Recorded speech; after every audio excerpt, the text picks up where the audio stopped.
इस चैप्टर में बेटा ठोस अवस्था जो चैप्टर पढ़ा रहे हैं इसमें तुम्हारे न्यूमेरिकल है, और न्यूमेरिकल बेटा 5 नंबर का एक जरूर आता है, बात ध्यान रखना। तो इस न्यूमेरिकल को अच्छे से समझना। एकक कोष्टिका की विमा संबंधी गणना है, ठीक है। इसमें क्या होगा, dimension related calculation of a unit cell. तो इसके बारे में बताते हैं बेटा। जैसे एकक कोष्टिका का घनत्व निकालना, एकक कोष्टिका, ध्यान देना, का घनत्व, एकक कोष्टिका का अगर घनत्व आपको निकालना है तो घनत्व बेटा ध्यान रखना, घनत्व को चाहे डी से लिख दो चाहे रो से लिख दो, उससे कोई फर्क नहीं, चाहे रो लिख दो या डी से लिख दो, ठीक है।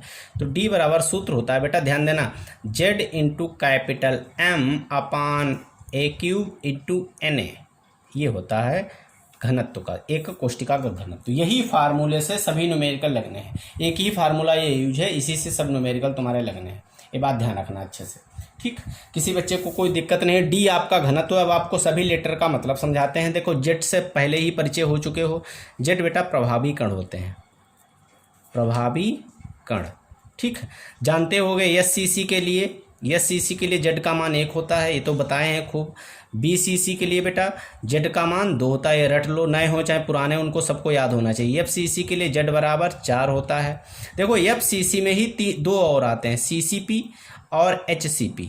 सीसीपी घनीय निबिड़ संकुलन होता है, एचसीपी षटकोणीय निबिड़ संकुलन होता है। किसी भी क्वेश्चन में सीसीपी का मतलब होता है घनीय निबिड़ संकुलन और एचसीपी का मतलब होता है हेक्सागोनल में यानी षटकोणीय निबिड़ संकुलन, ठीक, यानी हेक्सागोनल क्यूबिक पैकिंग। और ये क्या है तुम्हारा, घनीय यानी क्यूबिक पैकिंग, तो घनीय निबिड़ संकुलन। और ये क्या है, एचसीपी। तो इनके भी जेड के मान बेटा 4 ही होते हैं। क्यों? क्योंकि सीसीपी एचसीपी ये जो होता है एफसीसी के तरीके के ही दिखता है, बिल्कुल ध्यान रखना। घनीय और षटकोणीय कोई भी दिया हो, घनीय हो चाहे षटकोणीय हो चाहे फलकी हो, इनके लिए जेड का मान हमेशा 4 रहेगा, ठीक है। अभी पिक भेज देंगे, उसमें लिख लेना अच्छे से। तो हमेशा देखो, जो नए बच्चे हैं वो सोच रहे होंगे ये 4 2 कैसे सर आया। तो देखो एससीसी में बेटा क्या होता है, थोड़ा समझा देते हैं। एससीसी में क्या था कि 8 कोनों पर कण थे। 8 कहाँ थे, कोनों पर कण थे, ठीक। और कोनों के लिए बेटा देखा होगा, कोनों के लिए 1/8 से 8 कोने पर थे जो है इसमें एससीसी में, तो कोने के लिए 1/8 से गुणा करते हैं तभी आंसर 1 आता है, ऐसे निकाले हैं। बीसीसी में एक केंद्र पर होता है तो कोनों के लिए 1/8 और केंद्र के लिए 1 से गुणा, 1 × 1 तभी 1 + 1 यानी आंसर कितना आ गया, 2। ये बात ध्यान रखना, ठीक है। जिन्होंने नहीं पढ़ा टॉपिक उन्हें भी कोई दिक्कत नहीं होनी चाहिए, उनको आगे समझा देंगे फिर से ये, ठीक। तो अब ये बात समझ में आई होगी कि ये बात ध्यान रखो, प्रभावी कण हमेशा याद रखो आप। कभी कभी क्वेश्चन में प्रभावी कण भी निकालने होते हैं। तो होता क्या है, जैसे एफसीसी का क्वेश्चन है और तुमको पहले से जेड का मान 4 पता है, याद है, तो आंसर कैलकुलेशन करते रहो, लास्ट में 4 ही रख दो, बस हो गया। कभी कभी पेपर में कम समय होता है तो उस समय कैसे क्या करोगे, तो उसके लिए ट्रिक है सब। तो प्रभावी कण याद रखो हमेशा, ठीक। जेड का मान हो गया। अब यम क्या है बेटा, यम होता है मोलर द्रव्यमान। यम क्या होता है, मोलर द्रव्यमान। अब तुम कहोगे सर जी मोलर द्रव्यमान क्या चीज़ है। देखो मोलर द्रव्यमान बेटा होता है, ध्यान रखना, यानी परमाणु भार या अणु भार कह सकते हो। मोलर द्रव्यमान यानी क्वेश्चन में परमाणु भार दिया होगा तत्व का जो भी होगा, तो वो मोलर द्रव्यमान यानी ग्राम में तुमको दिया होगा, ठीक है। ये मोलर द्रव्यमान है यानी परमाणु भार, तत्व का जो भी क्वेश्चन दिया होगा उसका परमाणु भार। ए क्या है, ए क्यूब जो है घन का आयतन, यानी ए है कोर की लंबाई यानी भुजा, कोर की लंबाई, ये बेटा मीटर में होगी। कोर की लंबाई ये बेटा मीटर में होगी या सेंटीमीटर में होगी या पिकोमीटर में होगी या माइक्रोन में होगी या एंगस्ट्रॉम, किसी में भी हो सकती है। यने आपको याद रखना पड़ेगा, यने और जेड के मान 2 मान याद रखना, ठीक है हमेशा। यने आवोगाद्रो संख्या होती है। आवोगाद्रो संख्या का मान होता है 6.023 × 10⁻23 प्रति मोल, प्रति मोल, ये आवोगाद्रो संख्या का मान होता है। क्या बताया हमने, 6.023 × 10⁻23, ये आवोगाद्रो संख्या आपको याद रखनी पड़ेगी, आवोगाद्रो नंबर, ठीक। तो आवोगाद्रो संख्या का मान 6.023 × 10⁻, होता क्या है क्वेश्चन में भी दिया होता है। ज़्यादातर 90% जितने भी क्वेश्चन आते हैं यने का मान दिया होता है क्वेश्चन में ही कि आवोगाद्रो संख्या का मान इतना है। ना दिया हो तो आप अपना याद रखो, 6.023 × 10⁻23 प्रति मोल, ये मान होता है आवोगाद्रो संख्या का। तो सूत्र आपको समझ में आया, ये सूत्र आपको रट लेना है, डी घनत्व बराबर Z × M upon a cube × N A. इन चारों में से, चारों के 5 में से, डी भी तो है घनत्व, तो 5 में से किसी एक का मान निकालना होता है क्वेश्चन में। जैसे सभी जेड दिए आपको क्वेश्चन में, एफसीसी दिया है, एम का मान दिया है, ए दिया है, एन ए दिया, एफसीसी दिया, तो समझ जाओ जेड का मान 4 होगा, क्वेश्चन से ही समझ जाओ। तो ये चारों चीज़ें दी हैं, तो आपको घनत्व निकालना हो सकता है ये घनत्व दिया हो, तो हो सकता है कोर की लंबाई ज्ञात करनी हो सकता है, आपको कोर की लंबाई दी हो तो अवोगाद्रो संख्या निकालनी है, यानी परमाणु कितने परमाणु हैं, तो कितने परमाणु का है तो एन ए का मान निकालना है, ऐसे समझाओ। कितने परमाणु का है, atom, number of atom, N A का मतलब है नंबर ऑफ एटम, यानी परमाणुओं की संख्या। परमाणुओं की संख्या कितनी है, 6.023 × 10⁻23 प्रति मोल, ये निकालना होगा, ये ध्यान रखना। कभी कभी क्वेश्चन में मोलर द्रव्यमान भी पूछता है, परमाणु का द्रव्यमान कितना है, तब भी ये निकालना पड़ेगा। तो ये सूत्र आपको याद रख लेना है, D = Z/m/a³ × Na। जेड क्या है, आपके प्रभावी कण है। एससीसी के लिए जेड का मान 1 होता है, बीसीसी के लिए जेड का मान 2 होता है, एफसीसी के लिए जेड का मान 4 होता है। सीसीपी एससीपी यानी घनीय निविड़ संकुलन, षटकोणीय निविड़ संकुलन हो तब भी 4 ही होगा, ठीक है। यह मोलर द्रव्यमान होता है, एक कोर की लंबाई, यानी आपका 6.023 × 10⁻23 प्रति मोल। एक बात और ध्यान रखना, 1 पिकोमीटर, पीएम का मतलब पिकोमीटर, 1 पिकोमीटर में 10⁻12 मीटर होते हैं। 1 नैनोमीटर में बेटा 10⁻9 मीटर, ये बेसिक जानकारी दे दी, अपन 9th से पढ़ते आ रहे हो। 1 एंगस्ट्रॉम में 10⁻10 मीटर होते हैं। 1 माइक्रोन में 10⁻6 मीटर होते हैं। 1 सेंटीमीटर बराबर 10⁻2 मीटर, यानी 1/100 कह सकते हो। 1 मिलीमीटर यानी mm 10⁻3 मीटर। 1 ग्राम को अगर किलोग्राम में बदलना हो तो 10⁻3 किलोग्राम, ठीक। ये सब माइनस में चले जाएंगे तुम्हारे। एक बात और ध्यान रखना, अगर तुमको जैसे पिकोमीटर को डायरेक्ट सेंटीमीटर में बदलना आ जाए, तो पिकोमीटर को सेंटीमीटर में बदलने के लिए ध्यान रखना बेटा, 1 मीटर बराबर होता है 10⁻2 सेंटीमीटर, यानी प्लस के 2, यानी 100 सेंटीमीटर कह सकते हो। तो बेटा 10⁻2 होता है प्लस का, अगर मीटर को सेंटीमीटर में बदलना है तो 10⁻12 में 10⁻2 से गुणा करोगे तभी तो सेंटीमीटर में बदलेगा। तो -12 और प्लस के 2 हो गए, तो माइनस का कितना हो गया, 10 सेंटीमीटर। इसका मतलब 1 पिकोमीटर में 10⁻10 सेंटीमीटर होते हैं। ये भी बात ध्यान रखना बेटा।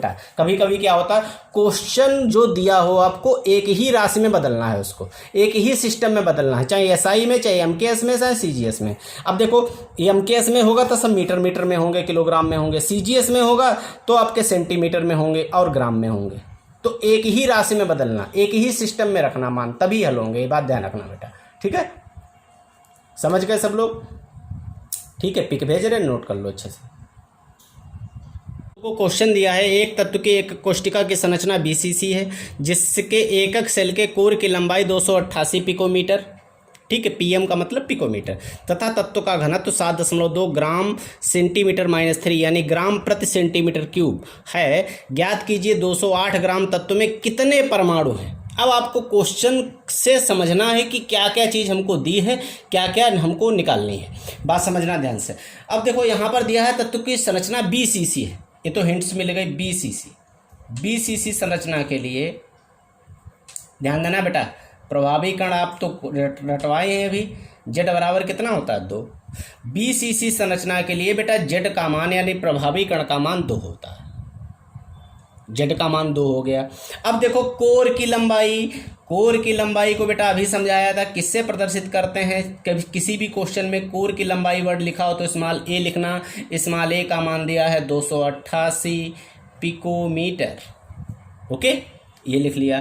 फिर तत्व का घनत्व लिख लिया बेटा। घनत्व को चाहे रो से लिख दो चाहे डी से। डी बराबर कितना है, 7.2 ग्राम सेंटीमीटर पावर -3, ऐसे लिख दें, ग्राम प्रति सेंटीमीटर क्यूब। ये हो गया, घनत्व हो गया। ज्ञात कीजिए 208 ग्राम। अच्छा, मोलर द्रव्यमान ग्राम में होगा या किलो। मोलर द्रव्यमान को किससे लिखते थे, एम से।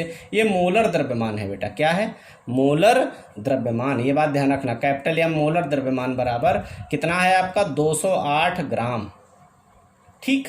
अब देखो कितने परमाणु हैं, परमाणुओं की संख्या निकालनी है। नंबर ऑफ एटम, परमाणुओं की संख्या को Na से लिखते हैं। Na यानी अवोगाद्रो संख्या का मान निकालना। Na बराबर क्वेश्चन मार्क, Na से लिखते हैं परमाणुओं की संख्या, तो आपको Na निकालना है। कुछ समझ में आया बेटा, क्या क्या चीज़ें थी इसमें। देखो क्वेश्चन को खूब एक अच्छे तरीके से आप एक समझ लीजिए, फिर अन्य क्वेश्चन आप खुद सॉल्व कर लोगे। एक तत्व की एक कोशिका की संरचना बीसीसी है। बीसीसी की संरचना के लिए जेड का मान 2 होता है। एफसीसी होती तो 4 होता है। ज़्यादातर क्वेश्चन बेटा 95% क्वेश्चन बीसीसी और एफसीसी, सीसीपी, एससीपी के ही होते हैं। FCC और SCP CCP ये जानते हो तुम तो कि इनके लिए जेड का मान 4 ही होता है, 4 और 2 का मान ही रखना पड़ता है ज़्यादातर। एक कोष्टिका के कोर की लंबाई क्या हो गई A 288 पिकोमीटर, पिकोमीटर को हमने मीटर में बदल देंगे अभी बाद में। तत्व का घनत्व तो D 7.2 ग्राम पर सेंटीमीटर क्यूब, ग्राम दिया था आपको, ये मोलर द्रव्यमान हो गया, m हो गया। कितने परमाणु हैं यानी Na का मान निकालना है, नंबर ऑफ एटम। ठीक है, अब देखिए बेटा, अब क्वेश्चन में ये समझिए कि हमको क्या चीज़ चेंज करनी है। देखो ये ग्राम में है, दो राशियां आपकी ग्राम में है, सेंटीमीटर, ग्राम सेंटीमीटर मतलब CGS पद्धति में है। तो ऐसा करें हम लोग, पिकोमीटर वाले को सेंटीमीटर में बदल दे। काहे? क्योंकि ये CGS में है तो ये भी CGS में हो जाएगा। अभी समझाया था, एक पिकोमीटर को मीटर में बदलते हो तो 10 की घात -12 मीटर होता है, अगर सेंटीमीटर में बदलते हो तो 10 की घात -10 सेंटीमीटर। समझाया था कि नहीं समझाया था? तो एक पिकोमीटर बराबर 10 की घात -10 सेंटीमीटर, इससे हमने कर दी गुणा। कुछ समझ में आया? अगर मीटर में बदलते तो 10 की घात -12 होता, सेंटीमीटर में बदला तो 10 की घात -10। अब हमारी सभी एक राशि में बदल गए, यानी ये भी तुम्हारा हो गया सेंटीमीटर में। किस में हो गया? सेंटीमीटर में। ठीक है, ये भी सेंटीमीटर में हो गया। अब राशियाँ एक जैसी होगी। अब राशियाँ एक जैसे होने पर अब हम लोग करेंगे कैलकुलेशन। ध्यान देना बेटा, यानी क्वेश्चन को करेंगे अब हल। अब देखो कैसे क्या हल करेंगे। हल करने के लिए सबसे पहले आपको फार्मूला लगाना है। सबसे पहले क्या करना है? फार्मूला। ठीक, समझना ध्यान से। ठीक, फार्मूला आपका क्या होता है? घनत्व तो D बराबर, ध्यान देना, D बराबर अभी हमने फार्मूला क्या लिखवाया था? Z into capital M upon A³ into Na। ये फार्मूला था कि नहीं था बेटा फार्मूला? अब यहाँ पे फार्मूले में देखना Z into M upon A³ into Na था। अब इसमें हल करेंगे बेटा, ध्यान देना, सबके मान रखो, पहले ध्यान से मान रखो। D का मान देखो कितना दिया था, D का मान अभी बताया तुमको कितना दिया था, देखना, ये देखो दिया है। D का मान कितना दिया? 7.2। तो वहाँ पे उठा के रख दो 7.2। D का मान रख, यानी Z का मान पहले रख दिया 2। M का मान कितना दिया था? 208 बटे में आए। D का मान कितना है? 7.2, बराबर का चिन्ह लगाया। अब हमें A का मान आपका दिया है 288 पिकोमीटर था, तो 288 गुणा 10 की घात -10, और ऊपर घात कितनी लगी है? 3, ऐसे लिख दिया, गुणे Na का मान आपको निकालना है। ठीक, अब Na निकालना, Na ले आए इधर और 7.2 जाएगा इधर, बटे में चला जाएगा, तो Na बराबर क्या आ जाएगा? 2 गुणे 208 बटे 7.2 बटे में आ गया। 288 की घात 3 अलग कर दो बेटा। ठीक, और 10 की घात -10 की घात 3 अलग के 10 तियाँ कितना हो गया? 30, यानी -30 हो गया। ठीक, अब तुमको एक जुगाड़ बताएंगे बेटा।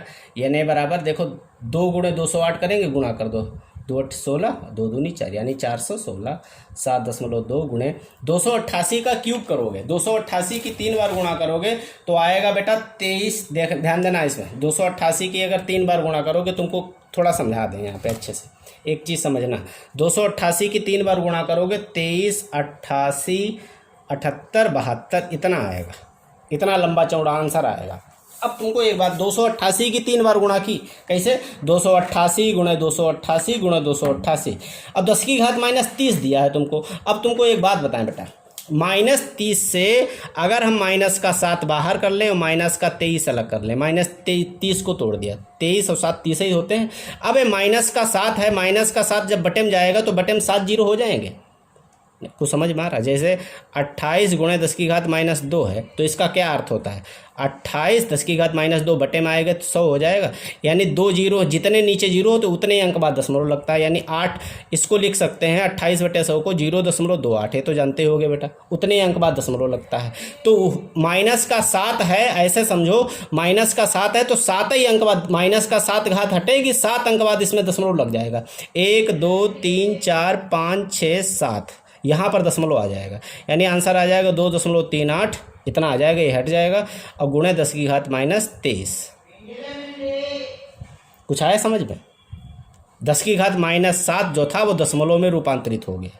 तो अगर हम 288 की 3 बार गुणा करें तो ये बात समझ गए होगे, तो कितना आएगा? 2.38 आएगा। ये बात ध्यान रखना, डायरेक्ट कैलकुलेशन करके तुमको बता दिया था, ऐसे कर लेना। 288 की 3 बार गुणा की, इतना लंबा चौड़ा लिखोगे तो कैलकुलेशन करने में दिक्कत होगी। दशमलव लगा के छोटा कर लो, 2 अंक तक ही लिखा करो ज़्यादातर। तो 2.38 इतना लिख दिया, बाकी अंक छोड़ दिए हमने। और गुणे में 10 की घात 27 का 7 तो इसमें चला गया, माइनस का कितना बचा था 23, ये तो समझा ही दिया तुम्हें। अच्छा माइनस का 23 अब कहाँ जाएगा बेटा, ये तो समझ गए कि नहीं समझ गए, क्यों बेटा? अब देखो माइनस का 23 कहाँ चला जाएगा, ऊपर, प्लस का 23 हो गया, ठीक, प्लस का 23 हो गया। अब इसकी कर लो गुणा, 416 गुणा 10 की घात 23, 7.238 की गुणा करोगे तो लगभग 17.136 आ जाएगा, ठीक, इतना आएगा बेटा। अब भाग कर लो, 416 बटे 17.136, तो भाग करोगे तो आएगा 24 यानी 416 के बटे में 17.136, तो 24.2 और गुणे में 10 की घात कितना है 23, ये आंसर आ जाएगा परमाणु। यही आपकी अवोगाद्रो संख्या का यानी मान है, परमाणु, इतने परमाणु है इसमें, ठीक है। तो ये क्वेश्चन तुम्हारा था। क्वेश्चन क्या था बेटा, समझ लेना फिर से ध्यान से। क्वेश्चन था आपका, एक तत्व के एक कोष्टिका की संरचना बीसीसी है, बीसीसी के लिए z बराबर 2 रख दिया हमने। कोर की लंबाई आपको 288 पिकोमीटर थी, तो 288 गुणा 10 की घात माइनस 10 सेंटीमीटर कर दिया, मीटर को सेंटीमीटर में बदल दिया। घनत्व तो आपका जो दिया था, आपका दिए था घनत्व, तो उसमें ग्राम भी दिए थे, परमाणु निकालने थे। तो Na का मान बेटा हमने सूत्र में रख दिया, Na का मान हमको पता नहीं था तो Na ट्रांसफ़र करके उधर ले गए 7.2 बटे, बाकी कैलकुलेशन कर लीजिए आप, ठीक है। तो ये आंसर आ जाएगा आपका 24.2 गुणा 10 की घात 23। चलो हल कर लो सब लोग, फिर इस तरीके का क्वेश्चन देते हैं, वो आराम से लगाना बेटा। एक ही फार्मूला, इसी फार्मूले से सब क्वेश्चन है, इसलिए अच्छे समझ लीजिए। 5 चीज़ों में से 4 चीज़ें दी होंगी, एक चीज़ निकालनी पड़ेगी हर क्वेश्चन को। लास्ट पॉइंट है ठोस अवस्था का, बिल्कुल ठोसों में अपूर्णताएं दोष, और बहुत इंपॉर्टेंट पॉइंट है बेटा। क्या पढ़ा रहे हैं, ठोसों में अपूर्णताएं या दोष, ठीक, यानी ठोसों में डिफेक्ट्स क्या हैं आपके। देखो डिफेक्ट्स कहाँ से उत्पन्न होते हैं, देखा होगा जालक जब बनाते हैं तो कुछ भाग, कुछ न कुछ जगह खाली रह जाती है। जैसे कोई जालक भरता है तो कुछ न कुछ स्पेस उसमें खाली रह जाता है, तो उनमें स्पेस पर क्या होता है, कुछ न कुछ अवयवी कण। कौन से कण, अवयवी कण। देखो अवयवी कणों की बात हम तभी कभी भी करें तो ध्यान रखना, या तो वो परमाणु हो सकता है, या तो वो आयन हो सकता है, और या तो वो अणु हो सकता है। अवयवी कण, देखो परमाणु में जैसे ऑक्सीजन है, O लिखा है सिर्फ तो परमाणु गिना जाएगा, O के ऊपर 2 निगेटिव लगे हैं तो आयन गिना जाएगा, O2 लिखा है तो अणु गिना जाएगा। ये बात ध्यान रखना। कोई भी पदार्थ 3 अवस्थाओं में जाता है, परमाणु, अणु और आयन। परमाणु अगर लिखा है तो सिर्फ ऑक्सीजन बना होगा, आयन लिखा है तो ऑक्सीजन के ऊपर माइनस प्लस लगा होगा, अणु लिखा है तो आपका अणु गैस अवस्था में होगा, ठीक। अवयवी कण होते हैं। ठोसों में अपूर्णताएं या दोष बेटा, डिफेक्ट्स ऑफ सॉलिड्स। ठोसों में 2 प्रकार के दोष होते हैं। कौन कौन से 2 प्रकार के होते हैं, बिंदु दोष यानी पॉइंट दोष, पॉइंट डिफेक्ट्स, और दूसरा होता है आपका रेखीय दोष, ठीक है। तो आपको एक कोर्स में समझ लो आपको बिंदु दोष ही पढ़ना है अच्छी तरीके से खूब। बिंदु दोष, पॉइंट डिफेक्ट्स होता क्या है, बिंदु दोष है क्या बेटा, ध्यान देना। ठोसों में 2 प्रकार के दोष होते हैं, बिंदु दोष और रेखीय दोष। बिंदु दोष आप सबसे पहले समझाएं, वैसे सुनाना। बिंदु दोष बेटा क्या होता है, पॉइंट डिफेक्ट्स, पॉइंट डिफेक्ट्स, ठीक। अब देखो पॉइंट डिफेक्ट्स में होता क्या बिंदु दोष, अवयवी कणों की आदर्श व्यवस्था में अनियमितता अथवा विचलन द्वारा उत्पन्न दोष को बिंदु दोष कहते हैं। मतलब अवयवी कण जो दिए हैं ऐसे इस टाइप के, और इनमें अनियमितता हो, मतलब एक दूसरे से टकराएं, हो सकता है स्थान छोड़कर बाहर चले जाएं, यहाँ पे खाली जगह बच जाए, हो सकता है बाहर से कुछ अवयवी कण इसमें आ जाएं। कुछ समझ रहे हो, जैसे क्रिस्टल जालक में जो अवयवी कण हैं, हो सकता है जालक के पृष्ठ को छोड़कर चले जाएं, हो सकता है बाहर से कुछ आ जाएं, तो वो बिंदु दोष कहलाएगा। अवयवी कणों की आदर्श व्यवस्था में अनियमितता अथवा विचलन द्वारा, अवयवी कणों की आदर्श व्यवस्था में अनियमितता अथवा विचलन द्वारा उत्पन्न दोष बिंदु दोष कहलाता है। अवयवी कणों की आदर्श व्यवस्था में अनियमितता अथवा विचलन द्वारा उत्पन्न दोष बिंदु दोष कहलाता है। क्या परिभाषा बताई, अवयवी कणों की आदर्श व्यवस्था में अनियमितता अथवा विचलन द्वारा उत्पन्न दोष बिंदु दोष कहलाता है, ठीक है। ये निम्न प्रकार के होते हैं, अभी उनके प्रकार हम समझाएंगे आगे। नीचे क्या बताया हमने बिंदु दोष की परिभाषा, अवयवी कणों की आदर्श व्यवस्था में अनियमितता अथवा विचलन द्वारा उत्पन्न दोष बिंदु दोष कहलाता है। अवयवी कणों की आदर्श व्यवस्था में अनियमितता अथवा विचलन द्वारा उत्पन्न दोष बिंदु दोष कहलाता है। अवयवी कणों की आदर्श व्यवस्था में अनियमितता अथवा विचलन द्वारा उत्पन्न दोष बिंदु दोष कहलाता है। चलो परिभाषा सुनाओ बेटा। ये निम्न प्रकार के होते हैं, निम्न प्रकार अभी समझा रहे हैं, पहले परिभाषा बिंदु दोष की। तुमको बिंदु दोष हम पढ़ा रहे हैं। ये निम्न प्रकार के होते हैं बेटा, 3 प्रकार के तुमको दिखाए गए हैं। सबसे पहले है स्टाइकियोमेट्रिक डिफेक्ट्स। स्टाइकियोमेट्रिक डिफेक्ट्स यानी रस समीकरण मिति दोष। अभी समझाएंगे भी इसका मतलब क्या होता है, रस समीकरण मिति का मतलब क्या होता है। ठीक है, तो रस समीकरण मिति दोष, रस समीकरण मिति का मतलब होता है अनुपात समान रहेगा, चाहे उसमें से कण हट जाएं और चाहे उसमें से आ जाएं। रस समीकरण मिति का ये मतलब उसके समीकरण की रस बनी रहेगी, यानी समीकरण रसमितीय रहेगा बिल्कुल, यानी उसमें रेशियो बिल्कुल सेम रहेगा। तो स्टाइकियोमेट्रिक डिफेक्ट्स कहते हैं पहला रस समीकरण मिति दोष। रस समीकरण मिति दोष बेटा 4 प्रकार का दिखाया गया है। रिक्तिका दोष यानी वैकेंसी डिफेक्ट्स, अंतरकाशी दोष, इंटरस्टीलियल स्टील डिफेक्ट्स, साटकी दोष, साटकी डिफेक्ट्स, फ्रैंकल दोष, फ्रैंकल डिफेक्ट्स। अब देखो रिक्तिका और अंतरकाशी बेटा, रिक्तिका और अंतरकाशी दोष अनायनिक ठोसों में होते हैं, अनआयनिक ठोसों में होते हैं। किन ठोसों में? अनआयनिक ठोसों में, यानी जो आयन वाले ना हो, जिनके ऊपर प्लस माइनस ना लगा हो, उन ठोसों में जो है जो है रिक्तिका और अंतरकाशी दोष होगा। साटकी और फ्रैंकल आयनिक ठोसों में होते हैं। अगर तुमसे पेपर में पूछा जाए अनायनिक ठोसों में कौन से दोष उत्पन्न होते हैं, तो आपका जवाब होगा रिक्तिका और अंतरकाशी दोष उत्पन्न होते हैं। आयनिक ठोसों में कौन से दोष उत्पन्न होते हैं, आपका जवाब होगा साटकी और फ्रैंकल दोष उत्पन्न होते हैं। कुछ समझ में आई बात हमारी? अब इसके बाद में देखो रस समीकरण मिति दोष होता है, इसको भी आप आगे जो है एक्सप्लेन करेंगे। तब तक आपको रस समीकरण मिति दोष क्या है, नॉन स्टाइकियोमेट्रिक डिफेक्ट्स, और लास्ट वाला है तुम्हारा अशुद्ध दोष यानी इम्प्योरिटी डिफेक्ट्स। तो इम्प्योरिटी डिफेक्ट्स वाला अशुद्ध दोष है तुम्हारा। तो ये तुम्हें दोष बाद में पहले एक्सप्लेन करते हैं हम, रस समीकरण मिति दोष। ठीक है, तो ये चार्ट जैसे बना है बेटा ऐसे ही बनाना है आपको, हम भी कभी भेज देंगे, बना लेना। ये निम्न प्रकार के होते हैं यानी बिंदु दोष, रस समीकरण मिति दोष, अरस समीकरण मिति दोष और अशुद्ध दोष। रस समीकरण मिति दोष आपका निम्न प्रकार का होता है। अनायनिक ठोसों में रिक्तिका और अंतरकाशी दोष उत्पन्न होते हैं, आयनिक ठोसों में साटकी और फ्रैंकल दोष उत्पन्न होते हैं। ठीक है, ये बात ध्यान रखना। पिक भेज रहे, लिखो बेटा सब लोग, चार्ट बना लीजिए, फिर तुम्हें रिक्तिका दोष से पढ़ाना शुरू करें। आते हैं हम रिक्तिका दोष, वैकेंसी डिफेक्ट्स। ध्यान से समझना बेटा, यहीं से इंपॉर्टेंट है, समझ लो 4 दोष आप याद कर लीजिए, पेपर में चारों में से कोई न कोई 1-2 पूछ दिए जाते हैं। रिक्तिका, अंतरकाशी, साटकी और फ्रैंकल, यही 4 आपके लिए बहुत इंपॉर्टेंट है। इसलिए बेटा हर कोई बच्चा ऑडियो जरूर भेजेगा, सुनाएगा जरूर और समझिए। ठीक है, अब ध्यान देना, रिक्तिका दोष, वैकेंसी डिफेक्ट्स।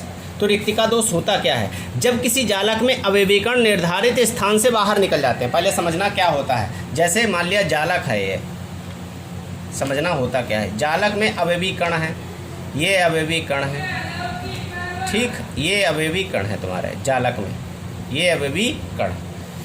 जालक में कुछ अवयवीकण क्या हुए, अपने निर्धारित स्थान से बाहर निकल गए। मतलब यहाँ पर तुम्हारे जालक में जितने अवयवीकण थे ये अपने स्थान से क्या हुए, बाहर निकल गए, मतलब बाहर चले गए। हमारी बात समझ रहे हो, निर्धारित स्थान से कहाँ चले गए, बाहर चले गए। ठीक, तो निर्धारित स्थान से बाहर मान लिया ये वाला अवयवीकण चला गया यहाँ से, तो यहाँ पर जगह खाली हो गई, डिब्बा बच गया, शेष रिक्त स्थान हो गया। मान लिया ये वाला भी कण उठ के चला गया, तो यहाँ भी जगह खाली हो गई, तो रिक्त स्थान रह गया। कुछ अवयवीकण जो बाहर चले जाते हैं वहाँ पे जो जगह खाली रह जाती है, इसी दोष को रिक्तिका दोष कहते हैं। ये जो खाली रिक्त स्थान है ये रिक्त स्थान हो गया, यही रिक्त स्थान ही हमारा रिक्तिका दोष का कारण बनता है। ठीक, अब देखो तुमको बताएं, परिभाषा देखना कितनी सिंपल। जब किसी जालक में अवयवीकण, ये जालक था पूरा और ये कण जो है, इन कणों का नाम है अवयवीकण। मैंने बताया अवयवीकणों में 3 कण आते हैं, कौन कौन से, परमाणु, अणु और आयन। तो जब किसी जालक में अवयवीकण निर्धारित स्थान से बाहर निकल जाते हैं, बाहर चले गए, यहाँ पे इनका निर्धारित स्थान था, यहाँ से हटके कहीं बाहर चले गए, जब ये जालक था, जब किसी जालक में अवयवीकण निर्धारित स्थान से बाहर निकल जाते हैं तो उत्पन्न दोष को रिक्तिका दोष कहते हैं। कितनी सिंपल परिभाषा बेटा। जब किसी जालक में, ये जालक था, जब किसी जालक में अवयवीकण निर्धारित स्थान से बाहर निकल जाते हैं तो उत्पन्न दोष को रिक्तिका दोष कहते हैं। जब किसी जालक में अवयवीकण निर्धारित स्थान से बाहर निकल जाते हैं तो उत्पन्न दोष को रिक्तिका दोष कहते हैं। अब देखिए बेटा, रिक्तिका दोष हो गया। ये एक कौन सा दोष का चित्र बन गया तुम्हारा? रिक्तिका दोष, यानी रिक्तिका दोष के बारे में इसमें हमने समझा दिया। कण जो बाहर निकल जाए, रिक्त स्थान बच जाए, रिक्तिका दोष, सिंपल सी बात। अब देखो रिक्तिका दोष में है, अब यहाँ पे देखना, अब इसमें घनत्व पे क्या प्रभाव पड़ेगा पहले समझना ध्यान से। हम घनत्व बराबर क्या होता है बेटा? घनत्व बराबर होता है द्रव्यमान बटे आयतन। ये फिजिक्स में पढ़ा होगा तुमने, द्रव्यमान बटे आयतन। अच्छा, अब देखो इसका मतलब घनत्व जो है द्रव्यमान के अनुक्रमानुपाती है। द्रव्यमान बढ़ेगा तो घनत्व भी बढ़ेगा, द्रव्यमान घटेगा तो घनत्व भी घटेगा। अच्छा ये बताओ, बॉक्स में बेटा पहले कण कितने थे? यहाँ भी कण था, 4 4 8 4 12 कण थे टोटल। कितने कण थे? 12 कण थे। अब इसमें से कितने बाहर चले गए? 2 बचे। कितने बेटा? 10। 12 कण थे, कितने बाहर चले गए बेटा?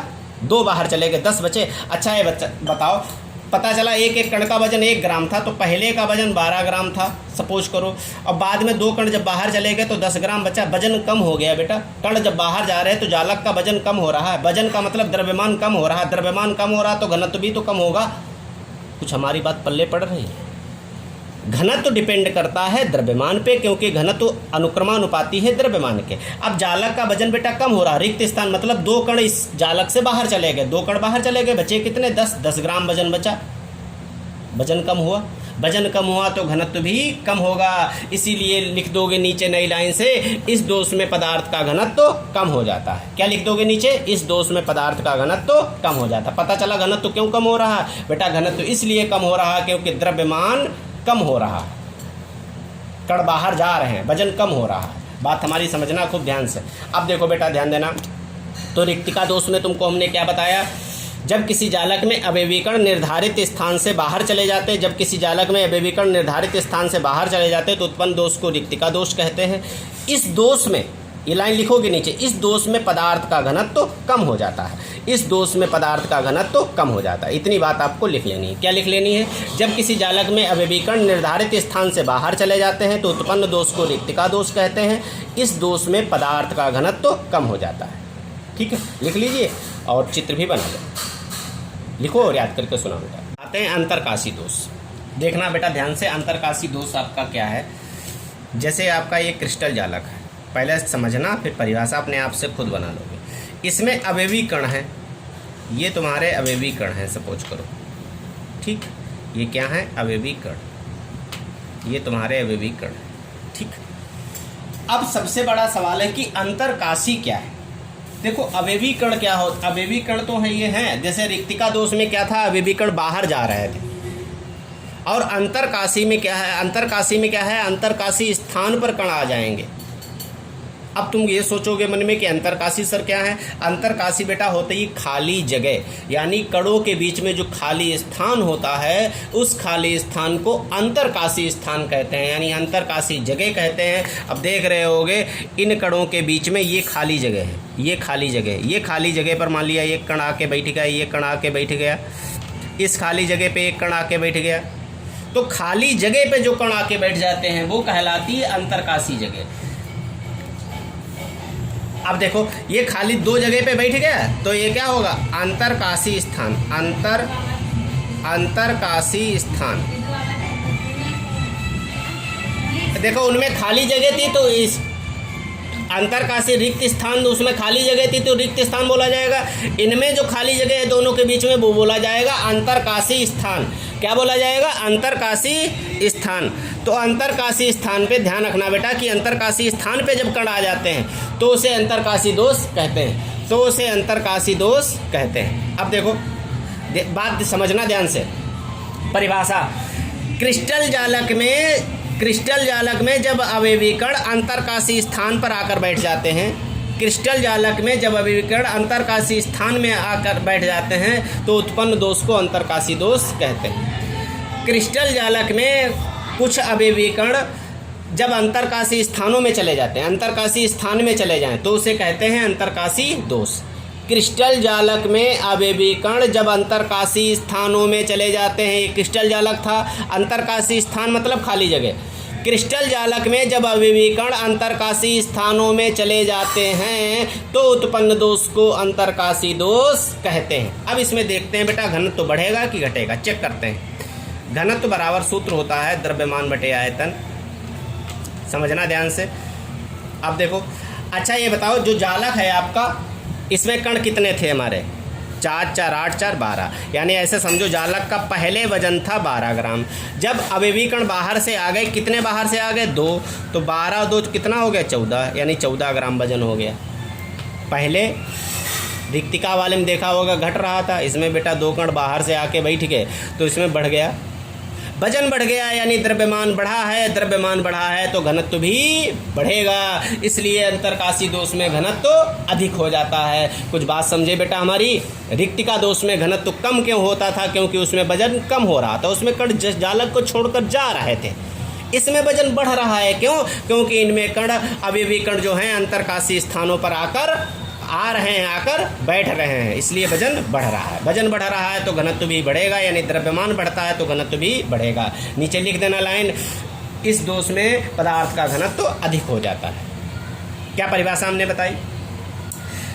क्रिस्टल जालक में जब कुछ अवयवी कण अंतरकाशी स्थानों में चले जाते हैं, क्रिस्टल जालक में जब कुछ अवयवी कण अंतरकाशी स्थानों में चले जाते हैं तो उत्पन्न दोष को अंतरकाशी दोष कहते हैं। क्रिस्टल जालक में जब अवयवी कण अंतरकाशी स्थानों में चले जाते हैं तो उत्पन्न दोष को अंतरकाशी दोष कहते हैं। इस दोष में पदार्थ का घनत्व अधिक हो जाता है। इस दोष में पदार्थ का घनत्व अधिक हो जाता है। बात समझ में आई? समझ रहे हो बेटा? क्या हमने बताया? क्रिस्टल जालक में जब कुछ अवयवी कण अंतरकाशी स्थानों में चले जाते हैं तो उत्पन्न दोष को अंतरकाशी दोष कहते हैं। इस दोष में पदार्थ का घनत्व अधिक हो जाता है। ठीक, बात समझ गए? अब तुमको रस समीकरण मिति की बात समझ लेना, बस लिखना नहीं है। रस समीकरण, देखो ये तो परिभाषा लिखनी है, मतलब रस समीकरण मिति समझ लो, जो ना सोचिए परिभाषा ना लिखनी है। रस समीकरण मिति के बारे में समझ लो। रस समीकरण मिति होता क्या बेटा? पहले कण कितने थे तुम्हारे पास? 12, तो 12 अनुपात अगर 12 निकालें तो 1:1 आएगा पहले का आंसर। 12 और 12 में रेशियो निकालें। अब 2 कण बढ़े तो कितना रेशियो हो गया? 14। 14:14 करेंगे तो अनुपात 1 ही आएगा, 1:1 ही आएगा। 14 से भाग कर देंगे तो 1:1 आएगा। क्या अनुपात बदल रहा है? नहीं। तो इसलिए रस समीकरणीय मिति दोष इसलिए हैं ये, क्योंकि इनमें अनुपात बदलता नहीं है। अब कुछ बच्चे कहेंगे गुरुजी रिक्तिका वाले में बताओ। रिक्तिका वाले में देखा था पहले कण तुम्हारे जो थे वो 12 थे, तो 12:12 निकालोगे तो 1:1 आएगा। बाद में 2 कण बाहर चले गए थे तो 10 बचे थे, 10:10 निकालोगे बेटा तो 1:1 ही आएगा। यानी जितने कण होते हैं उतने ही कणों का अनुपात निकाला जाता है। 10 से भाग करोगे तो 1:1 आएगा, 12 से भाग करोगे 12 कट जाएंगे, 1:1 आएगा। इसमें भी रस समीकरण मिति नहीं बदली थी। तो रस समीकरण मिति दोष में अनुपात समान रहता है। ये बात इसलिए समझा दी क्योंकि मतलब समझो कि रस समीकरण मिति का मतलब क्या होता है, यानी कण आए और चाहे जाएं अनुपात पे कोई भी फर्क नहीं पड़ता है। तो अंतरकाशी दोष की परिभाषा तुम्हें क्या लिखनी है कॉपी में? जब क्रिस्टल जालक में कुछ अवयवी कण अंतरकाशी स्थानों में चले जाते हैं, क्रिस्टल जालक में अवयवी कण अंतरकाशी स्थानों में चले जाते हैं तो उत्पन्न दोष को अंतरकाशी दोष कहते हैं। इसमें पदार्थ का घनत्व तो अधिक हो जाता है। ठीक है, लिख लो परिभाषा, याद करके सुनो। समझ में आ गया? चित्र भी ये बना लेने बेटा। ठीक है बेटा, तुमको पढ़ाते हैं साटकी दोष, और ये बेटा आयनिक ठोसों में होता है। किन ठोसों में? आयनिक ठोसों में। तभी देखा होगा धनायन और ऋणायन बनाया, जैसे हमने बनाया वैसे बनाना है। देखो प्लस के बाद माइनस, प्लस के बाद माइनस, नीचे भी देखो चाहे ऐसे देखो, प्लस के बाद माइनस आएगा और माइनस के बाद प्लस आएगा। ठीक है, तो ऐसे आप कोई भी आयन ले सकते हो अपनी तरफ से। तो इनमें है क्या साटकी दोष में? एक तुमको बात बताएं, साटकी दोष बेटा रिक्तिका दोष की तरीके से ही है। जैसे रिक्तिका दोष में अवयवी कण बाहर जा रहे थे वैसे इसमें भी कण बाहर जाएंगे, यानी धनायन या ऋणायन बाहर जाएंगे। हो सकता है एक धनायन गया बाहर तो एक ऋणायन जाएगा, इसमें समान आकार में जाते हैं। जितने प्लस बाहर जाएंगे उतने ही माइनस बाहर जाएंगे, ये बात ध्यान रखना। तो साटकी दोष की देखो परिभाषा आप क्या बना सकते हो? यह आयनिक ठोसों का रिक्तिका दोष है। यह आयनिक ठोस है ना, ये आयन है ना, यह आयनिक ठोसों का रिक्तिका दोष है। क्रिस्टल निर्माण के समय कुछ समान आयन समझते हो, जितने प्लस के उतने माइनस के।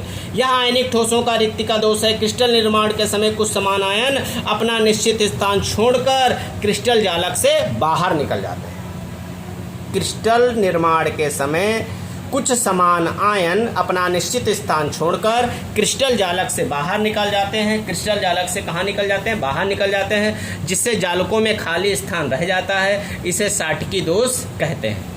एक बात और ध्यान रखना, क्रिस्टल छोड़ने वाले धनायनों और ऋणायनों की संख्या समान बनी रहती है। ठीक, यानी जितने धनायन जाएंगे उतने ही ऋणायन। अब सपोज करो यहाँ पे मान लिया प्लस वाला चला गया बाहर, ये वाला, ठीक, तो प्लस वाला चला गया। अब यही वाला चित्र बनाना, ठीक है। अब प्लस वाला बाहर चला गया तो यहाँ पे क्या लिख दोगे? धनायन द्वारा रिक्त स्थान।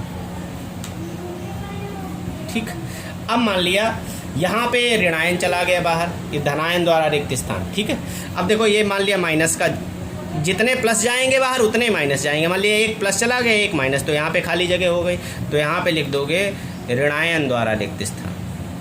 ऋणायन द्वारा रिक्त स्थान। ठीक बेटा, ऋणायन द्वारा रिक्त स्थान, यानी धनायन द्वारा रिक्त स्थान, ये ऋणायन द्वारा रिक्त स्थान। ठीक, और एक बात इसमें दोष का मुख्य कारण बेटा होता है उच्च समन्वय संख्या। समन्वय संख्या का मतलब खूब कण भरे होते हैं इनमें। समन्वय संख्या उपसा संयोजन संख्या, उपसा संयोजन यौगिकों वाले चैप्टर में है, जिन बच्चों ने पढ़ा उनमें देखा होगा। तो इनमें क्या होता है, खूब कण होते हैं। खूब कण होने की वजह से क्रिस्टल से कण ज़्यादातर बाहर ही निकल जाते हैं, मतलब धनायन ऋणायन बाहर चले जाते हैं। और आयनों में लगभग समान आकार है, यानी आयन समान आकार के होते हैं, समान साइज के होते हैं। जैसे देखा होगा टेम्पो चलते हैं रोड पे बेटा, सवारियां बाहर लदी हुई होती हैं। मान लिया टेम्पो वाला एकदम ब्रेक लगा तो क्या होता है, जितनी भी बाहर जो है सवारियां खड़ी हैं जो है उस पे हैं टेम्पो पे, वो एकदम क्या होगी, टेम्पो को छोड़कर गिर जाएंगी रोड पर। तो टेम्पो का वजन क्या हो जाएगा बेटा, कम हो जाएगा। अब वजन जब कम हो जाएगा तो घनत्व भी कम हो जाएगा। घनत्व बराबर होता है द्रव्यमान बटे आयतन, द्रव्यमान बटे आयतन। ऐसे समझो इसमें ठूस ठूस के कण भरे होते हैं, तभी इनमें से आयन बाहर निकल जाते हैं। जैसे क्रिस्टल जो है जालक इधर उधर घूमता है तो अपने आप से कण पृष्ठ को छोड़कर बाहर निकल जाते हैं। तो अब देखो, अच्छा बेटा पहले कण ज़्यादा थे, देख रहे हो कि 4 4 8 4 12 थे। अब कितने बचे तुम्हारे? 2 कण बाहर चले गए, 10 बचे। द्रव्यमान कम हुआ तो घनत्व भी कम होगा, इसलिए साटकी दोष में भी घनत्व कम हो जाता है। मैंने बताया ना, जैसे रिक्तिका है वैसे ही साटकी है। फर्क कितना है, रिक्तिका वाला जो है वह भी कणों में होता है, साटकी वाला आयनों में होता है। ये बात ध्यान रखना, आयनिक ठोसों में। अब देखो परिभाषा क्या बताओगे बेटा, ध्यान देना, फिर से देखिए साटकी दोष की जैसे बता रहे हो वैसे लिख लेना। यह आयनिक ठोसों का रिक्तिका दोष है। क्या लिखोगे पहली लाइन, यह आयनिक ठोसों का रिक्तिका दोष है। क्रिस्टल निर्माण के समय, क्रिस्टल निर्माण के समय कुछ समान आयन अपना निश्चित स्थान छोड़कर क्रिस्टल जालक से बाहर चले जाते हैं। क्रिस्टल निर्माण के समय कुछ समान आयन क्रिस्टल जालक के पृष्ठ को छोड़कर बाहर चले जाते हैं, जिससे जालकों में खाली स्थान रह जाता है। इसे साटकी दोष कहते हैं। जिससे जालकों में खाली स्थान रह जाता है, इसे साटकी दोष कहते हैं। और एक बात लिख देना, क्रिस्टल छोड़ने वाले आयनों में धनायन और ऋणायन की संख्या समान होती है। क्रिस्टल छोड़ने वाले धनायनों और ऋणायनों की संख्या समान होती है। ठीक, क्रिस्टल छोड़ने वाले कणों में धनायन और ऋणायन की संख्या समान होती है। इस दोष के 2 कारण होते हैं, उच्च समन्वय संख्या, यानी खूब ठूस ठूस के कण भरे होते हैं, उच्च समन्वय संख्या, और आयनों में लगभग समान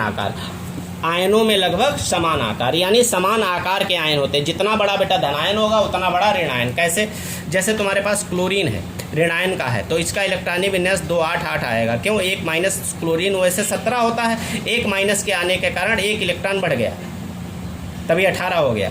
अब जैसे मान लिया पोटेशियम K+ है, पोटेशियम का 19 होता है, प्लस में त्याग देगा तो इसका भी इलेक्ट्रॉनिक विन्यास बनाओगे तो 2 8 8 आएगा। देखो बेटा इसके क्या है, आकार समान है, साइज समान है। इनमें भी 2 8 8 है, इनमें भी 2 8 8, इनके भी बाह्य कोश में 8 है, इनके भी बाह्य कोश में 8, तो ये समान आकार बोले जाते हैं। ठीक है, उच्च समन्वय संख्या 2 मुख्य कारण है इस दोष के। उच्च समन्वय संख्या मतलब खूब ज़्यादा कण होना, और आयनों का समान आकार, चाहे वो धनायन हो चाहे वो ऋणायन हो, साइज। तो आप लोगों को पढ़ाते हैं फ्रैंकल दोष। ठीक है, रिक्तिका बता दिए थे, रिक्तिका की तरीके से बेटा साटकी दोष होता है, और अंतरकाशी जो दोष है उसकी तरीके से ही फ्रैंकल दोष होता है। अंतरकाशी दोष में देखा होगा अवयवी कण बाहर से आते थे, अंतरकाशी स्थानों पर बैठ जाते थे। इसमें भी अंतरकाशी स्थानों में चले जाएंगे, बट कण बाहर से नहीं आते हैं, तो थोड़ा समझना इस दोष को। अब तुम्हें हम चित्र द्वारा समझाते हैं बेटा, पहले समझना इसको ध्यान से। जैसे इसमें प्लस माइनस भरे हैं, A+, B-, A+, समझना ध्यान से। फिर यहाँ पे B माइनस, A प्लस और B माइनस। ठीक, ये दिया है तुमको। अब इसमें होता क्या है बेटा, इसमें जो धनायन होता है, यह दोष धनायन के द्वारा ही उत्पन्न होता है। यानी एक आयन उठ के अंतरकाशी जगह पर चला जाएगा। अब तुमको अंतरकाशी जगह उस समझाई थी तुमको कल बेटा, खाली जगह, जैसे इस स्थान पर आके ये प्लस बैठ गया। अब तुमको हो गया धनायन के द्वारा ही क्यों उत्पन्न होता है, क्योंकि बेटा धनायन का आकार छोटा होता है और ऋणायन का आकार बड़ा होता है। धनायन का आकार छोटा कैसे होता है समझना ध्यान से। जैसे यहाँ पे हमने Na प्लस ले लिया, ध्यान देना खूब अच्छी तरीके से, Na प्लस ले लिया और हमने Cl निगेटिव ले लिया। Na प्लस में देखना, Na का जो है परमाणु क्रमांक 11 होता है। एक इलेक्ट्रॉन इसने त्याग दिया तो किसके पास कितने बचे, 10, यानी 2,8 इलेक्ट्रॉनिक विन्यास बनेगा। क्लोरीन का परमाणु क्रमांक 17 होता है। एक माइनस का लगा, इसलिए एक इलेक्ट्रॉन इसने ग्रहण कर लिया है, इसलिए क्लोरीन में एक इलेक्ट्रॉन बढ़ जाएगा बेटा, 2, 8, 8, 17 और एक कितना हो जाएगा, 18। अब देखो इसका आकार बड़ा है और इसका आकार छोटा है, समझ रहे। इसमें 2 ही कक्षक हैं बेटा, देखो 2 ही कक्षक हैं इसमें, 1, 2, 3 कक्षक, तो आकार बड़ा है। तो हमारी बात ये ध्यान रखना, पॉजिटिव यानी जो धनायन होता है उसका आकार कम हो जाता है और जो निगेटिव होता है उसका आकार बढ़ जाता है। क्यों, निगेटिव वाला बेटा ग्रहण कर लेता है, इसलिए साइज बढ़ जाती है, ये बात ध्यान रखना। तो होगा क्या, जो धनायन है देखो जगह पर, खाली जगह पर वही फिक्स हो जाएंगे जो आकार में छोटे होंगे, बड़े होंगे वो आ ही नहीं पाएंगे। तो यहाँ पे प्लस वाला क्या करता है बेटा, ये हट गया, यहाँ से हट गया, यहाँ पे हो गई खाली जगह और ये यहाँ पर उठ के आ गया प्लस वाला खाली जगह पर। अब देखो जितने प्लस थे उतने ही क्रिस्टल में रहे प्लस, और जितने माइनस थे उतने ही रहे, बस स्थान बदल गया, अपने स्थान को छोड़कर अंतरकाशी स्थान पे चला गया। ये कौन सा स्थान था, अंतरकाशी स्थान। अंतरकाशी स्थान जहाँ पर खाली जगह हो गई उस स्थान को छिद्र कहते हैं, उस स्थान को क्या कहते हैं, छिद्र। और ये छिद्र हुआ किस कारण, धनायन के द्वारा। किसके द्वारा हुआ, धनायन के द्वारा ये छिद्र हुआ है। ठीक, अच्छा ये बताओ, क्रिस्टल में जितने धनायन थे उतने धनायन रहे, जितने ऋणायन थे उतने ऋणायन रहे। क्या वजन घटा बढ़ा, क्या बाहर से कोई आया, नहीं, ना वजन घटा है ना वजन बढ़ा है। घनत्व पर बेटा कोई भी प्रभाव नहीं पड़ेगा, क्यों, द्रव्यमान नहीं तो बढ़ रहा है और ना ही घट रहा है। ये बात समझ रहे होगे बेटा। देखा होगा रिक्तिका दोष में जैसे कण छोड़ के चले जाते थे तो वजन घट जाता था, तो घनत्व भी कम हो जाता था। अंतरकाशी वाले में देखा था कुछ कण बाहर से आ जाते थे तो द्रव्यमान बढ़ जाता था, घनत्व भी बढ़ जाता था। इसमें ना कोई गया है ना कोई आया है, तो जितना वजन था उतना ही तो वजन रहेगा, तो घनत्व भी अपरिवर्तित रहेगा। घनत्व भी क्या रहेगा, अपरिवर्तित रहेगा। अब आपको फ्रैंकल दोष की परिभाषा बताते हैं। वैज्ञानिक फ्रैंकल ने बताया कि आयनिक क्रिस्टल में कोई आयन, ये आयन था यहाँ पर, वैज्ञानिक फ्रैंकल ने बताया कि आयनिक क्रिस्टल, ये कौन सा क्रिस्टल है, आयनिक क्रिस्टल, क्योंकि फ्रैंकल और साटकी दोष बेटा आयनों में उत्पन्न होते हैं, आयनिक ठोसों में। वैज्ञानिक फ्रैंकल ने बताया कि आयनिक क्रिस्टल में कोई आयन अपने निश्चित स्थान को छोड़कर अंतरकाशी स्थान में चला जाता है। अपने निश्चित, जो उसकी जगह थी फिक्स, उस जगह को उसने छोड़ दिया और अंतरकाशी स्थान में चला गया। क्या हमने बताया, वैज्ञानिक फ्रैंकल ने बताया कि आयनिक क्रिस्टल, ये आयनिक क्रिस्टल था। वैज्ञानिक फ्रैंकल ने बताया कि आयनिक क्रिस्टल में कोई आयन, ये आयन, वैज्ञानिक फ्रैंकल ने बताया कि आयनिक क्रिस्टल में कोई आयन अपने निश्चित स्थान को छोड़कर अंतरकाशी स्थान में चला जाता है, जिससे उस आयन का स्थान रिक्त हो जाता है,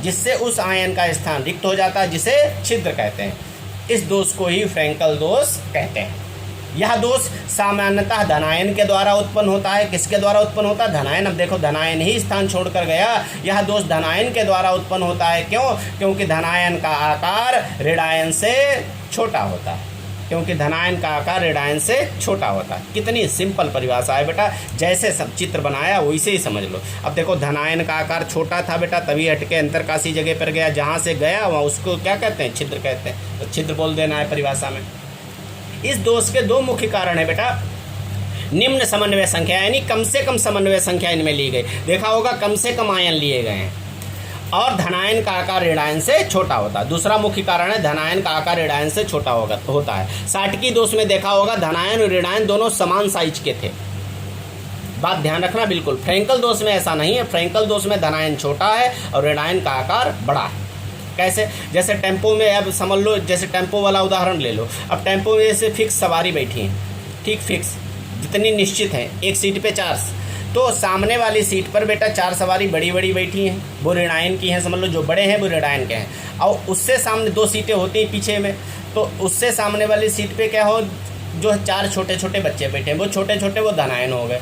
अब हुआ क्या, टेम्पो चल रहा है, अचानक टेम्पो वाले ने ब्रेक लगाई बेटा, तो छोटे बच्चे जो हैं वो कहाँ, अपनी सीट को छोड़कर, हल्के हैं ना, अपनी सीट को अचानक ब्रेक लगाएगा स्पीड में, तो अपनी सीट को छोड़कर जो बड़े बड़े लोग बैठे हैं उनके बीच में फिक्स हो जाएंगे, उनके बीच में चले जाएंगे एकदम।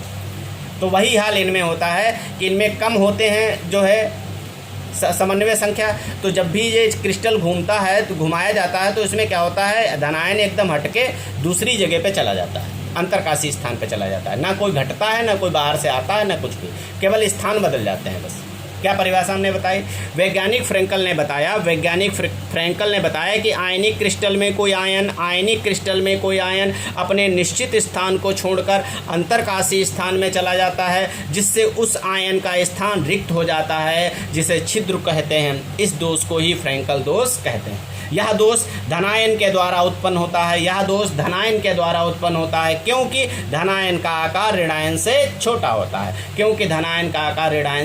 होता है। इस दोष के 2 मुख्य कारण है। नंबर 1 निम्न समन्वय संख्या, नंबर 2 धनायन का आकार ऋणायन से छोटा होता है। समझ में आया बेटा? अब देखो तुमको उदाहरण बताएं, साटकी दोष के उदाहरण है NaCl, KCl, कल बताए नहीं थे तो आज ध्यान, KBr पोटेशियम ब्रोमाइड और AgBr सिल्वर ब्रोमाइड, ये साटकी दोष के उदाहरण है। फ्रैंकल दोष के भी पिक भी भेज देंगे, तब लिख लेना। ये फ्रैंकल दोष के उदाहरण AgCl, AgBr और ZnS जिंक सल्फाइड। अब आप देख रहे होगे AgBr दोनों में आ रहा है, साटकी के, ये फ्रैंकल के, दोनों में AgBr आ रहा है। इसका मतलब AgBr सिल्वर ब्रोमाइड साटकी और फ्रैंकल दोनों प्रकार के दोष दर्शाता है। कभी कभार बहुविकल्पी में भी पूछा जाता है, एक ऐसा आयनिक ठोस बताइए जो दोनों प्रकार के दोष दर्शाता है, तो आप आंसर होगा AgBr। ठीक है, तो हमने तुम्हें परिभाषा क्या बताई बेटा फ्रैंकल दोष की? वैज्ञानिक फ्रैंकल ने बताया कि आयनिक क्रिस्टल में कोई आयन अपने निश्चित स्थान को छोड़कर अंतरकाशी स्थान में चला जाता है, जिससे उस आयन का स्थान रिक्त हो जाता है, जिसे छिद्र कहते हैं। इस दोष को ही फ्रैंकल दोष कहते हैं। यह दोष धनायनों के द्वारा उत्पन्न होता है, क्योंकि धनायन का आकार ऋणायन से छोटा होता है। इस दोष के 2 मुख्य कारण हैं। नंबर 1 निम्न समन्वय संख्या, नंबर 2 धनायन का आकार ऋणायन से छोटा होता है। चलो बेटा याद करके सुनाओ। पढ़ाते हैं साटकी और फ्रैंकल दोष में अंतर। साटकी दोष, इधर फ्रैंकल, तो 2 कॉलम बना लिए। अब देखो नंबर 1, ध्यान देना, इस दोष में क्रिस्टल का घनत्व तो घट जाता है। साटकी दोष में, इस दोष में क्रिस्टल का घनत्व तो घट जाता है, देखा होगा घट जाएगा, क्योंकि क्रिस्टल बेटा कुछ अवयवी कण क्या होते हैं, जो धनायन या ऋणायन थे वो जो है पृष्ठ को छोड़कर जा रहे थे ना। इस दोष में क्रिस्टल का घनत्व तो अपरिवर्तित रहता है फ्रैंकल वाले में। क्यों? क्योंकि कोई जा नहीं रहा था बेटा, वहीं जो कण थे वहीं के वहीं फिक्स हो रहे थे, यानी अपनी जगह को छोड़कर अंतरकाशी जगह में जा रहे थे, बस इतना फर्क था।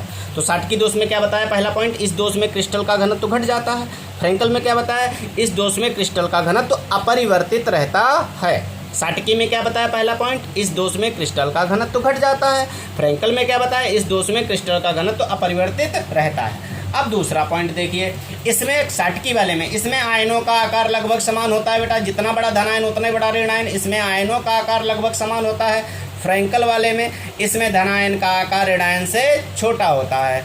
अब तीसरा पॉइंट, इसमें उच्च समन्वय संख्या होती है। साटकी वाले में क्या लिखोगे? इसमें उच्च समन्वय संख्या होती है, फ्रैंकल में इसमें निम्न समन्वय संख्या होती है। साटकी के उदाहरण लिख दोगे, NaCl sodium chloride, KCl potassium chloride, potassium bromide और AgBr सिल्वर ब्रोमाइड।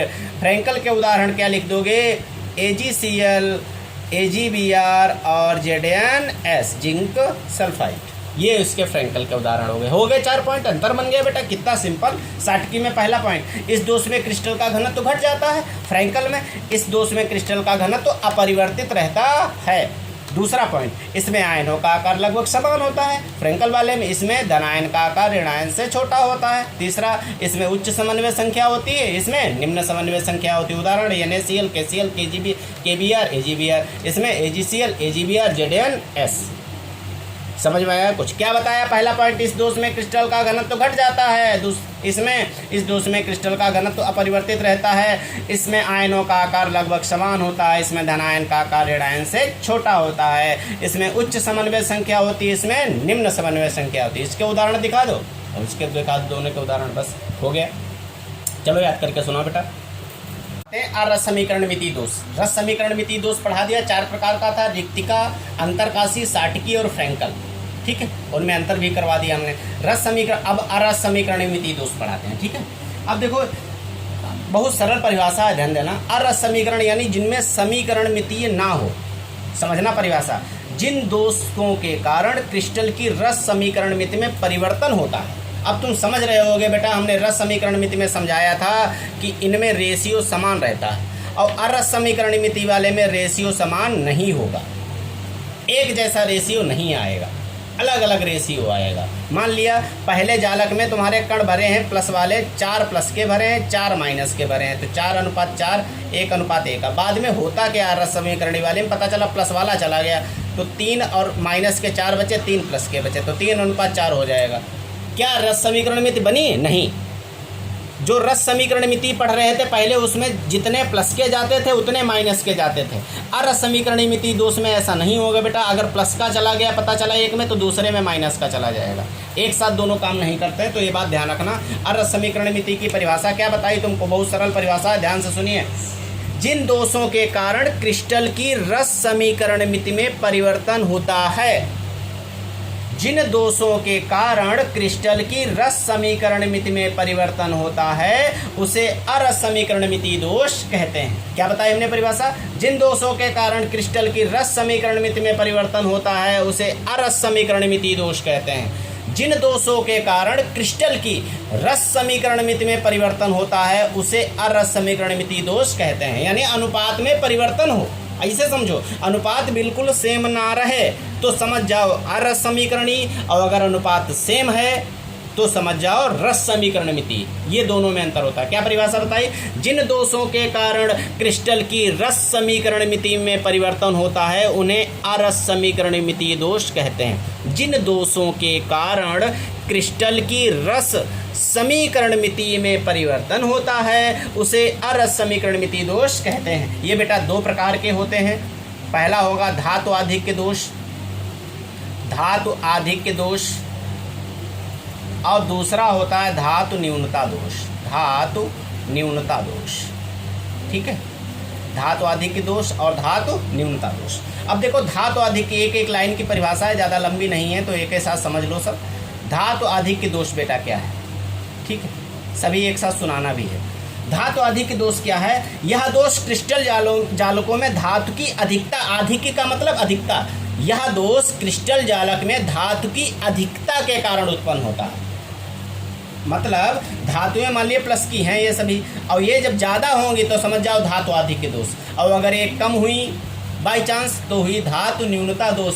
तो दूसरा पता है क्या है, दूसरा है धातु न्यूनता, जथा नामा तथा गुणा, जैसा नाम है उसी परिभाषा बोल दो। कितनी बढ़िया चीज़ है ये बताओ, देखना परिभाषा धातु आधिक्य दोष की। यह दोष क्रिस्टल जालक में धातु की अधिकता के कारण होता है, आधिक्य है ना, अधिकता, अधिक लिखा है, आवना है, धातु की अधिकता के कारण होता है। और धातु न्यूनता दोष में परिभाषा क्या बोलोगे, यह दोष क्रिस्टल जालक में धातु आयनों की न्यूनता के कारण होता है।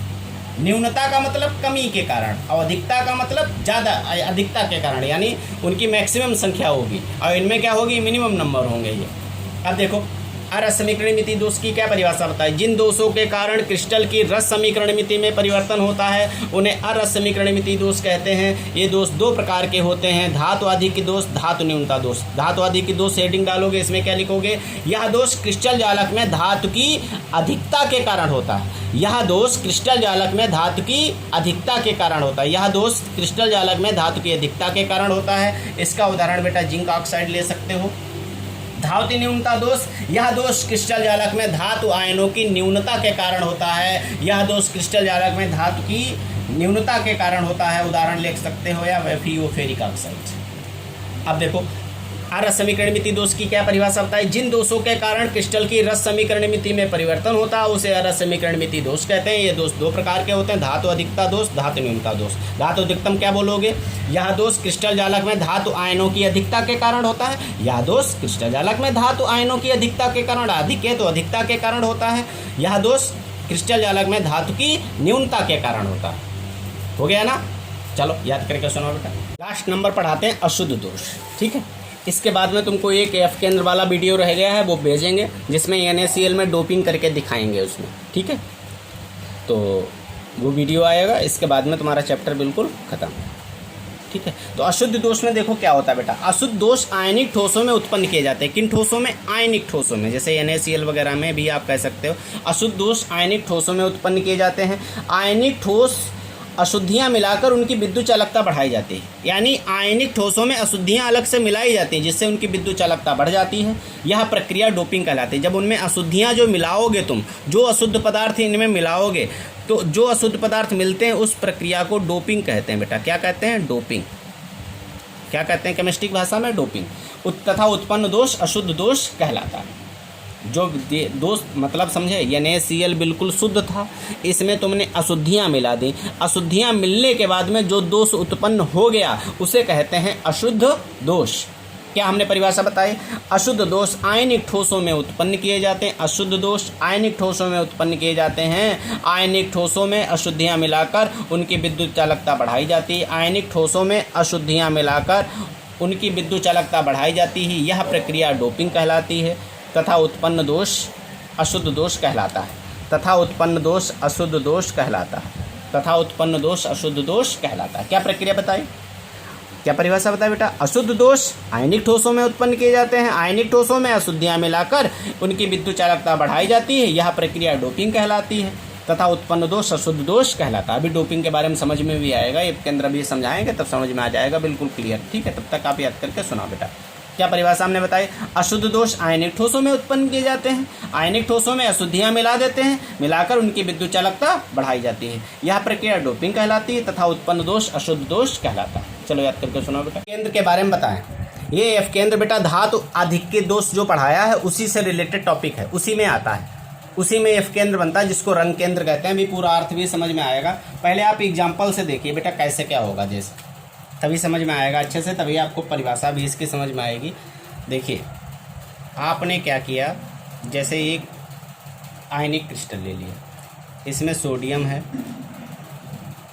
सोडियम क्लोराइड यानी नमक भर दिया, NaCl, Na positive Cl negative, Na positive, ध्यान देना Cl नेगेटिव Na पॉजिटिव, और यहाँ पे क्या लिख दें Cl नेगेटिव, ये ले लिया, ठीक। अब देखो जितने धन आयन है उतने ऋण आयन है इसमें, ठीक।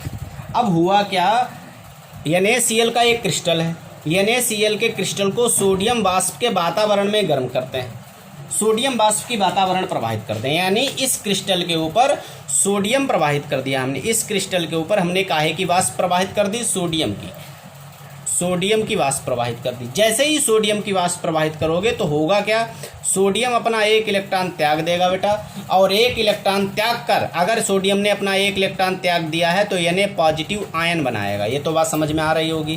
क्यों? क्योंकि सोडियम का परमाणु क्रमांक 11 होता है, इलेक्ट्रॉनिक विन्यास 2 8 1 बनेगा, बाहर का एक त्याग दिया, इसने एक त्याग दिया, तभी सोडियम पे एक पॉजिटिव आ गया। समझ गए? एक इलेक्ट्रॉन त्याग कर Na पॉजिटिव आयन बनाता है। समझते चलना खूब अच्छे से। NaCl के क्रिस्टल के ऊपर सोडियम की वाष्प प्रवाहित करते हैं, तो सोडियम जो है सोडियम परमाणु NaCl की क्रिस्टल पर जम जाता है। ये सोडियम परमाणु क्या होगा, NaCl की क्रिस्टल पर जम जाता है, जिससे अपना एक इलेक्ट्रॉन त्याग कर Na पॉजिटिव आयन बनाता है। अब देखो यही मेन चीज़ है। अब होता है कि जैसे तुमसे नहीं कहा था कि NaCl के ऊपर कैसे क्या होता है इसमें, तो इसमें होगा क्या बेटा, अब देखना क्रिस्टल बना रहे हैं हम, ध्यान समझना। अब होगा कि ये इलेक्ट्रॉन माइनस का होता है बेटा, ये प्लस का है। अब देखो माइनस वाला अब करेगा क्या, इलेक्ट्रॉन क्या करेगा, ये सोडियम जो है प्लस वाला, ये सोडियम पॉजिटिव क्या करेगा क्रिस्टल से, अच्छा प्लस वाला किसको आकर्षित करता है बेटा, माइनस वाले को, क्रिस्टल से Cl नेगेटिव को आकर्षित कर लेगा अपनी तरफ। Na पॉजिटिव जो है वो Cl नेगेटिव को अपनी तरफ आकर्षित कर लेगा। अब अगर Na पॉजिटिव ने Cl नेगेटिव को आकर्षित कर लिया है तो क्रिस्टल बन जाएगा NaCl। क्रिस्टल क्या बन जाएगा? NaCl। तो समझ में आ रहा? अब अच्छा, ये Cl नेगेटिव तो यहाँ से हटके Na पॉजिटिव के पास पहुँच गया, तो बचा क्या? यहाँ पर देखना ध्यान से, यहाँ पर बचेगा Na पॉजिटिव, Cl नेगेटिव हट गया तो जगह खाली हो गई, यहाँ पर छोड़ दो जगह। फिर यहाँ पे Cl नेगेटिव जो नीचे जैसे है वैसे रखो, एक Cl नेगेटिव ऊपर पहुँच गया। ठीक, अब यहाँ पे देखना ध्यान से, एक Cl नेगेटिव ऊपर पहुँच गया बेटा। अब यहाँ पे देखना ध्यान से, अब यहाँ पर जब Cl नेगेटिव ऊपर पहुँच गया तो Cl नेगेटिव की जगह जो खाली हो गई वहाँ पर इलेक्ट्रॉन आ जाता है। Cl नेगेटिव के खाली जगह पर इलेक्ट्रॉन आ जाता है। यही इलेक्ट्रॉन जो रिक्त स्थान को ग्रहण करता है, इलेक्ट्रॉन द्वारा रिक्त स्थान के ग्रहण करता है, इसी को कहते हैं यफ केंद्र। क्या कहते हैं? यफ केंद्र। यफ का मतलब क्या होता है बेटा? यफ का मतलब होता है जर्मन भाषा में यफ जो है, यफ का मतलब है फर्मेंजेंटर। क्या मतलब है? फर्मेंजेंटर। फर्मेंजेंटर मतलब जर्मन भाषा में फर्मेंजेंटर का अर्थ रंग होता है। जैसे अपनी लोग इंडियन लैंग्वेज में रंग को हम लोग कलर बोलते हैं, रंग को हम लोग कलर बोलते हैं, और जर्मन भाषा में रंग को फर्मेंजेंटर बोलते हैं। समझ गए? जर्मनी के वैज्ञानिक द्वारा खोजी गई ये चीज़ें हैं, तो इसीलिए तो ये फर्मेंजेंटर बोला जाता है। तभी यफ का मतलब जर्मन भाषा में यफ फर्मेंजेंटर मीन्स रंग होता है, ये ध्यान रखो। अपनी इंडियन लैंग्वेज जो है उसमें कलर मीन्स रंग होता है। तो इसलिए जो इलेक्ट्रॉन है बेटा, एक बात ध्यान रखना, इलेक्ट्रॉन जो है हमारा वो विद्युत धारा भी प्रवाहित करता है और रंग भी दिखाता है। जब इलेक्ट्रॉन की डोपिंग वगैरह होती है, जब ऊपर से नीचे आते हैं, यह हाइड्रोजन स्पेक्ट्रम जब पढ़ाया जाएगा फिजिक्स में, तब देखना उसमें कलर निकलते हैं। हाइड्रोजन स्पेक्ट्रम, लाइमन श्रेणी, बामन श्रेणी, ये सब पढ़ाई जाएंगी, तो उसमें देखना सर बताएंगे तुमको कलर निकलते हैं। तो इलेक्ट्रॉन जब ऊपर से नीचे की तरफ आते हैं जो स्पेक्ट्रम में, तब क्या होता है? वो कलर छोड़ते हैं, हमारे आंखों के सामने कलर दिखाते हैं। ये बात ध्यान रखना। तो इसलिए यहाँ पर कलर बनता है। पता है, ये सोडियम क्रिस्टल बेटा पीला रंग दिखाता है। कैसा रंग दिखाता है? पीला रंग दिखाएगा। जब आएगा सामने कैसा रंग दिखाएगा? पीला रंग दिखाएगा। तो समझना ध्यान से। अब परिभाषा देखना कैसे क्या केंद्र हुआ यहाँ पर। जब NaCl के क्रिस्टल, ये NaCl का क्रिस्टल था, जब NaCl के क्रिस्टल को सोडियम वाष्प के वातावरण में गर्म किया जाता है, जब NaCl के क्रिस्टल को सोडियम वाष्प के वातावरण में गर्म किया जाता है तो सोडियम परमाणु क्रिस्टल की सतह पर जम जाता है। ये सोडियम परमाणु क्रिस्टल की सतह पर जम जाता है और अपना एक इलेक्ट्रॉन त्याग कर Na पॉजिटिव आयन बनाता है। जैसे है चित्र वैसे ही परिभाषा लिखो। अब कुछ भी सोचना ही नहीं है। क्या परिभाषा हमने बताई? जब NaCl के क्रिस्टल को सोडियम परमाणु के वातावरण में गर्म किया जाता है, सोडियम वाष्प के वातावरण में गर्म किया जाता है, तो सोडियम परमाणु क्रिस्टल की सतह पर जम जाता है, जिससे सोडियम अपना एक इलेक्ट्रॉन त्याग कर Na पॉजिटिव आयन बनाता है। ठीक, Na पॉजिटिव आयन क्रिस्टल के Cl नेगेटिव आयन से मिलकर, Na पॉजिटिव आयन क्रिस्टल के Cl नेगेटिव आयन से मिलकर NaCl का क्रिस्टल बनाता है, NaCl बनाता है। ठीक, और Na वाष्प के द्वारा मुक्त इलेक्ट्रॉन